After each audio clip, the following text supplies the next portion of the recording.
전혜승길 목사님에게 갔었는데 그분이 한 분을 이야기하셨습니다. 이분은 고대 법대를 나와서 다른 친구들처럼 사법고시에 도전한 게 아니고 바로 기업체에 들어갔다고 합니다. 능력을 인정받고 이제 직위가 올라가니까 신앙생활이 점점 더 힘들어지더라는 거죠.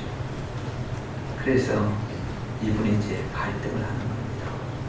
내가 직장생활을 하겠다고 신앙생활조차도 자유롭게 못하나, 이 신앙생활 못하는 직장 굳이 여기에 묵을 필요가 있겠냐. 그래서 이분이 이제 생각을 한 겁니다. 자기가 지금까지 벌어놓은 돈, 퇴직금, 그걸 가지면 한 2, 3년 정도 돈을 안 벌어도 생활을 할 것 같더라는 거죠. 그래서 아내에게 상의를 했습니다. 내가 신앙생활에 사실 어려움이 있어서 직장을 그만두고 이 사법고시에 도전을 하고 싶은데 당신 생각은 어떠냐. 그러니까 아내가 흔쾌히 하라고 승낙을 하더라는 거죠. 그래서 직장을 그만두고 이제 이때부터 사법고시 시험을 준비하는데 이미 직위가 올라갈 정도로, 그리고 신앙생활에 어려움을 겪을 정도의 직위에 올라갔다면 뭐 1, 2년 만에 되는 건 아니잖아요. 그래도 제법 많은 세월이 흐른 뒤니까 막상 사법고시에 도전을 하려고 시작을 했지만은 뭘 공부해야 되는지, 어떻게 공부해야 되는지 그것도 제대로 모르겠다는 거죠.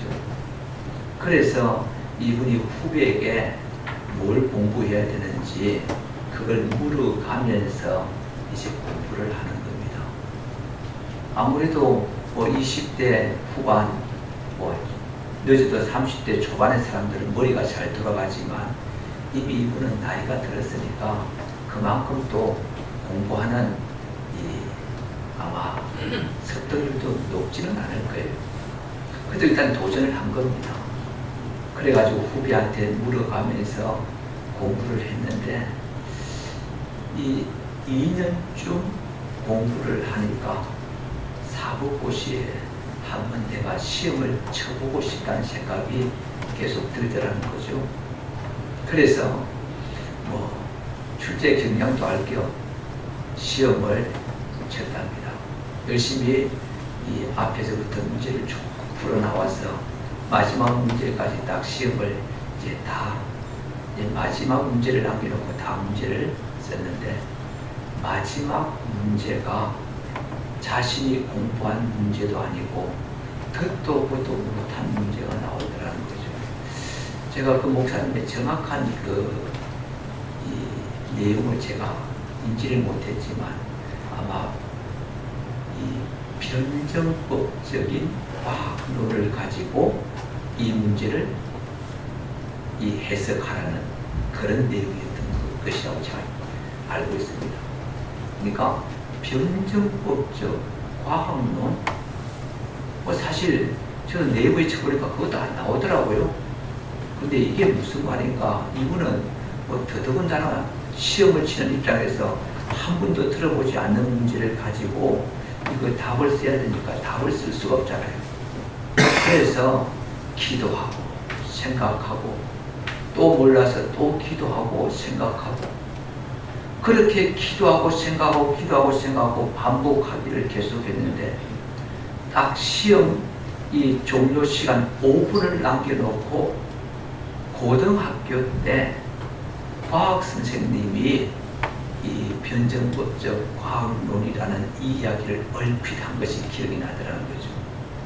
어쨌든 이 마르크스의 정반학 이걸 가지고 과학을 설명하는 뭐 이런 부분으로 아마 설명을 했던 것 같아요. 그러니까 이분이 그걸 기억하고 그 문제를 해석했는데 그 사법고시에 이 도전했던 사람 중에서 이 문제를 맞춘 사람 유일하게 이 사람이었답니다. 그렇게 해서 이 문제를 맞추었는데 이분이 아마 그 해는 안 된 것 같고 그 다음 해에 이 사법고시에 합격을 했답니다. 그래서 변호사가 된 거죠. 여러분, 제가 여기서 말씀드리려고 하는 것은 사람들이 보기에는 이분은 사실 사법고시에 합격할 가능성이 거의 없습니다. 다른 사람이 볼 때 이분이 사법고시에 합격한다는 것은 사실 불가능하고 본인도 사법고시에 합격하려면 내가 최선을 다해도 아마 5년에서 7년을 예상했답니다. 그 정도로 예상을 했는데 결국 3년 만에 사법고시를 통과했다는 이야기입니다. 사람들이 그렇게 평가하는 이유는 그 사람이 이미 세월이 오랜 세월 지나갔고 그리고 이미 공부할 수 있는 두뇌도 이미 많이 쇠퇴했을 것이고 거기에다가 여전히 지금 나름대로 공부를 한다고 해도 이 사람이 다른 사람들보다 젊은 사람들보다 뛰어날 수 없으니까 그래서 아마 사법고시에 합격하기는 어려울 거라고 그렇게 생각을 했는데 겉모습은 그런데 실상 펼쳐놓고 보니까 3년 만에 결국은 합격을 하게 되더라는 이야기입니다. 그러니까 겉모습을 보고 우리가 판단하는 어리석음을 범하는 경향이 있고 다른 사람을 판단할 때도 겉모습으로 판단하지만 자신을 평가할 때도 우리는 우리의 내면보다는 겉모습을 보고 스스로를 평가하고 때로는 교만했다가 때로는 좌절하고 실망했다가 하는 일들을 반복한다는 것입니다. 오늘 이 본문은 바로 겉모습이 아니고 중심이라는 것을 우리에게 정확하게 보여주는 말씀입니다. 하나님께서는 겉모습이 아니라 중심을 보신다고 말씀을 하셨다는 거죠. 오늘 이 본문을 가만히 보면 이 사울이 불순종함으로 인해서 하나님께서 이미 사울을 더 이상 왕으로 인정하지를 않았습니다. 하나님께서 사울을 버렸다라고 말씀하십니다. 이제 왕이 아니라는 이야기죠. 그렇다고 해서 왕의 자리에서 지금 떨어진 것은 아니지만 왕 노릇을 하지만 하나님이 보실 때는 사울은 이미 왕이 아니었던 겁니다. 그리고는 사무엘에게 이 꿀병에다가 기름을 채워서 이새의 집으로 가라고, 이새의 집으로 그 길에 가서 그 이새의 아들 중에 한 사람을 왕으로 세우라고 명령을 내렸습니다. 사무엘상 16장 1절에 보면 너는 꿀에 기름을 채워 가지고 가라. 내가 너를 베들레헴 사람 이새에게로 보내리니 이는 내가 그의 아들 중에서 한 왕을 보았느니라. 하나님께서 이새의 아들 중에서 한 아들을 왕으로 보았다라고 이야기합니다. 여러분 잘 보십시오. 왕으로 선택했다라고 표현하지 않고 왕을 보았다라고 이야기합니다. 그 말은 왕의 자질이 있음을 보았다는 의미도 되겠지만 그들의 삶을 보고 하나님께서 왕으로 선택했다는 의미도 담겨져 있습니다. 하나님께서 자기의 일꾼들을 세우실 때 막무가내로 세우는 것이 아니라는 이야기죠. 하나님께서 원하시는 일꾼을 세우실 때 하나님께서 보았다라고 말씀하는 것을 보면 하나님께서 살피시고 하나님께서 원하시는 자를 하나님께서 왕으로 아니면 일꾼으로 세운다는 의미입니다. 그러니까 우리의 평소의 삶이 하나님이 지켜보시고 하나님께서 왕으로 아니면 직분자로 세우시기 위해서 지금도 살펴보고 계신다는 의미가 되어집니다. 그렇게 해서 이 이새의 집에 사무엘이 도착을 했습니다. 그리고 아들들을 제사에 요청을 했는데 이 첫 아들 엘리압이 들어옵니다. 엘리압이 딱 들어올 때 사무엘이 그 엘리압을 보고 마음에 이르기를 여호와의 기름 부으실 자가 과연 주님 앞에 있도다. 딱 보니까 야 왕의 제목이다. 그렇게 보여졌다는 이야기입니다. 그러니까 하나님께서 그의 키와 요모를 보지 마라. 내가 버렸다. 아니다라고 이야기합니다. 분명히 사무엘 볼 때는 야 왕이 될 만한 그런 자질을 갖고 있고 왕의 제목이다 했는데 하나님은 그 키, 그 요모 보지 마라. 그렇게 딱 단어를 내려버립니다. 아니다라고 이야기하는 겁니다. 그래서 이새의 아들 7명을 계속 들여보냈는데 전부 다 하나님은 아니다 버렸다고 이야기합니다. 자, 여기서 우리가 좀 교훈을 받을 수 있죠. 하나님은 이새의 아들이 8명인 줄 아십니다. 사무엘은 알았을까요? 몰랐을까요? 방금 전에 성경을 읽었으니까. 사무엘은 이새의 아들이 8명인지 9명인지 모릅니다. 근데 하나님은 이새의 아들이 8명인 줄은 아셨다는 거죠. 그리고 하나님께서 선택할 아들은 다윗이었습니다. 근데 사무엘의 입장에서는 다윗이 왕으로 세워질 것을 하나님께로부터 미리 통보받은 것도 아닙니다. 근데 첫째 아들부터 둘째로 계속 앞을 이렇게 지나가게 하는데도 아니다, 아니다. 여러분 같으면 어떨까요? 만약 예를 들어서 여러분들이 자식을 결혼을 시키는데 딱 보니까 며느리를 예를 들어서 데려온다고 칩시다. 근데 딱 보니까 참 참해요. 하나님 참 참한데 며느리 삼으면 되겠습니다. 아니다. 예, 하나님 알겠습니다. 순종하겠죠? 자, 두 번째 또 이 선이 들어와서 보니까 또 참합니다. 근데 하나님이 또 아니다. 또 다른 사람을 또 소개받았는데 또 아니다. 하나님 정말 내 아들 사랑하십니까? 정말 내 아들 결혼시키고 싶은 마음이나 있으십니까? 오는 쪽쪽 아니다 하면 어떻게 장가를 보내겠습니까? 그런 반응 나올까요? 안 나올까요? 나옵니다. 아니 한 명도 아니고 2명, 3명 예를 들어서 참 소개받고 선보고 마음에 들어서 결혼하려고 하면 아니다. 그도 아니다. 여러분 그것도 6명, 7명까지 와보세요. 당장 하나님 정말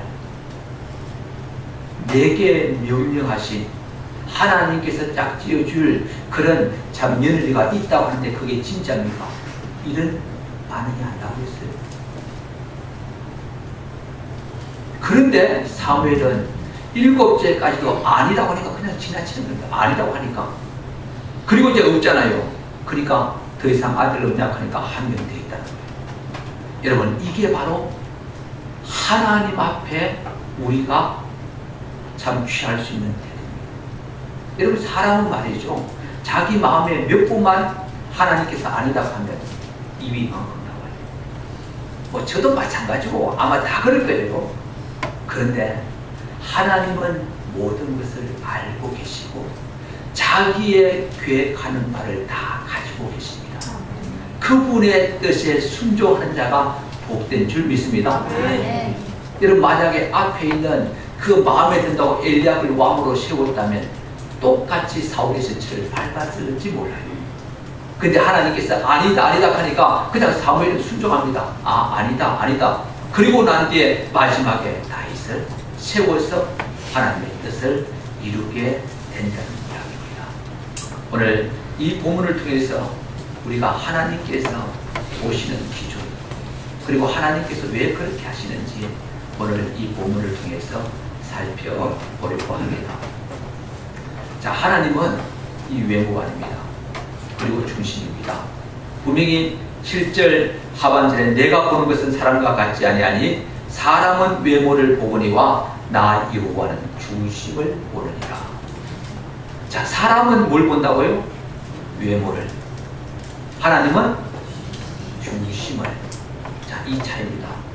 이걸 조금 다른 말로 표현하면 하나님은 우리가 가진 것을 보지 않습니다. 여러분, 하나님께서 선택하시는 기준입니다. 하나님께서 선택하시는 기준을 여러분 잘 기억하셔야 돼요. 엘리야가 우리 다윗을 한번 비교해 보십시다. 엘리야이 지나갈 때 왕의 제목이다 했을 때 하나님께서 그 키와 용모를 보지 말라고 그랬습니다. 키와 용모. 그런데 여러분, 다윗에 대한 기록을 우리 본문 16절에 이 16장 이 12절을 우리 같이 한번 읽겠습니다. 시작. 이에 사람을 보내어 그를 데려오매 그의 빛이 붉고 눈이 깨어나고 얼굴이 아름답더라. 여호와께서 이르시되 이가 그니 일어나 기름을 부으라 하시느니라. 자, 엘리야과 그리고 다윗 둘을 비교할 때 인간적으로 볼 때 누가 왕의 제목입니까? 여러분, 키와 용모를 보지 말라고 하는 그 의도 속에 보면 다윗이 키가 크다는 말입니까? 엘리야의 키가 크다는 말입니까? 엘리야라는 이야기죠. 용모는요, 왕의 모습으로는 다윗의 모습보다 엘리야의 모습이 훨씬 더 적합하다는 이야기잖아요. 여러분, 용모를 가만히 보십시오. 다윗은 우리 본문에 나와 있듯이 그가 그 얼굴이 어떻다? 아름답더라. 여러분, 왕의 얼굴이 아름답고 곱상하다 어울립니까?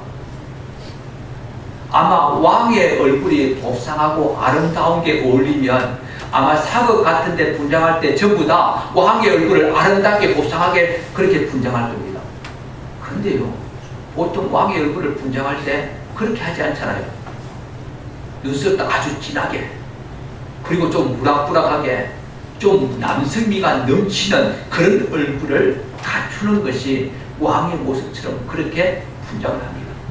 그러니까 엘리압의 용모를 보면 장군감 같고 정말 남자다운 기계가 있고 용맹이 있는 것처럼 보이는데 비하면 다윗은요, 아름답고 고상합니다. 그게 여러분 왕으로서의 모습은 아닐 것 같은 이야기죠. 거기에다가 덩치로 보면 엘리압이 더 크다는 이야기입니다. 여러분, 그렇게 보면 외적으로 볼 때는 엘리압이 왕의 감입니다. 다윗이 아니라는 이야기죠.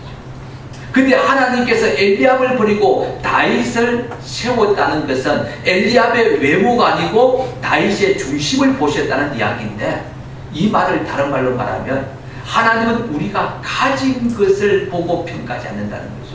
외모나 덩치 아니면 힘, 우리가 가진 것을 가지고 평가하는 것이 아니라는 이야기입니다. 오히려 하나님께서 그 중심을 보신다는 것은 뭘 말하는가 하면, 하나님께서 사울처럼 아무리 그 당시에 참 왕이 될 만한 제목이었을지라도 하나님께서 말씀하실 때 그 말씀을 따라가지 않는 불순종의 사람을 쓸 수가 없다는 이야기입니다. 그러니까 하나님이 선택하는 그 기준이 뭔가 하면 가진 것, 뭔가 그 사람이 가진 재능, 그 사람이 가진 능력, 그 사람이 가진 지식, 그 사람이 가진 부호, 건강, 이런 것들이 아니라는 이야기예요. 오히려 하나님께서 그냥 한마디 툭 던지면 예 할 수 있는, 하나님께서 이것 좀 해줄래 하면 예 기쁨으로 순종할 수 있는 이런 사람을 선택한다는 이야기입니다. 여러분, 오늘 예수 믿는 사람들이 여러분 항상 이 부분에서 우리 육신의 눈 때문에 실패를 하게 되어져요. 왜냐하니까 우리는 사람을 평가할 때 그 사람의 중심을 볼 수가 없어요. 그러니까 자연스럽게 그 사람이 지금 누리고 있는 여건 환경이나 가진 것을 보고 평가를 한다는 거죠. 근데 그렇게 평가했는데, 그렇게 평가해서 제대로 평가된 사람도 있겠지만 그렇지 못한 경우들도 많이 있습니다. 그러니까 우리가 가진 것, 나는 많이 배웠으니까, 나는 많이 가지고 있으니까, 나는 많은 능력이 있으니까, 힘이 있으니까, 이거 주님께서 필요 없다는 거예요. 이게 필요 없다는 거예요.